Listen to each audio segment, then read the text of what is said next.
అందరికీ నమస్కారం. కువైట్లో ప్రతి ఏటా రోడ్డు ప్రమాదాల సంఖ్య పెరిగిపోతూ ఉంది. అలాగే రోడ్డు ప్రమాదాల కారణంగా చాలామంది ప్రాణాలు కోల్పోతూ ఉన్నారు.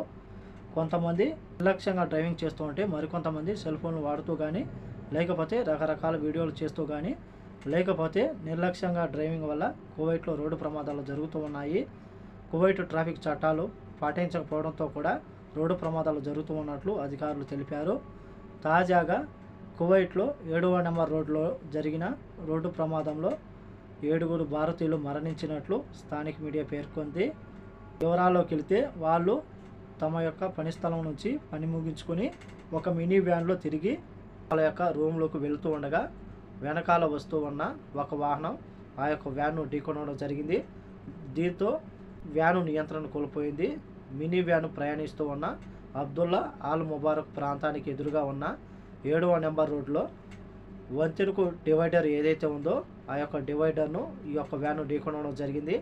వ్యాను ఢీకొట్టిన తర్వాత ఈ యొక్క ఘోర రోడ్డు ప్రమాదంలో 7గురు భారతీయులు మరణిస్తే అందులో 4గురును గుర్తించినట్లు స్థానిక మీడియా పేర్కొంది.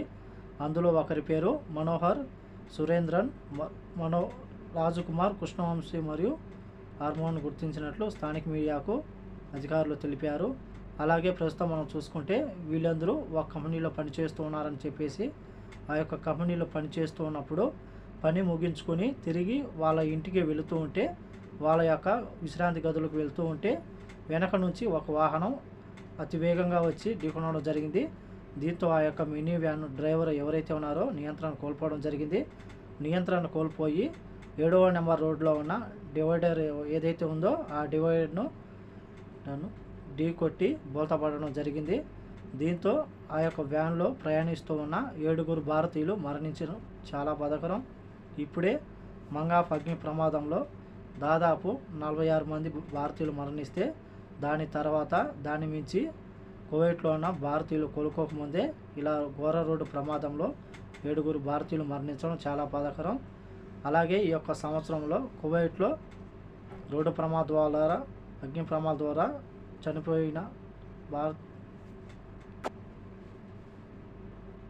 అలాగే ఈ యొక్క సంవత్సరంలో రోడ్డు ప్రమాదాల ద్వారా అగ్ని ప్రమాదాల ద్వారా చనిపోయే వారిలో మన భారతీయులు ఎక్కువ మంది ఉన్నారు. కాబట్టి కువైట్లో ఉన్న మన భారతీయులు చాలా జాగ్రత్తగా ఉండాలని కోరుకుంటూ ఈ వీడియో నచ్చితే లైక్ చేయండి, షేర్ చేయండి, సబ్స్క్రైబ్ చేసుకోండి.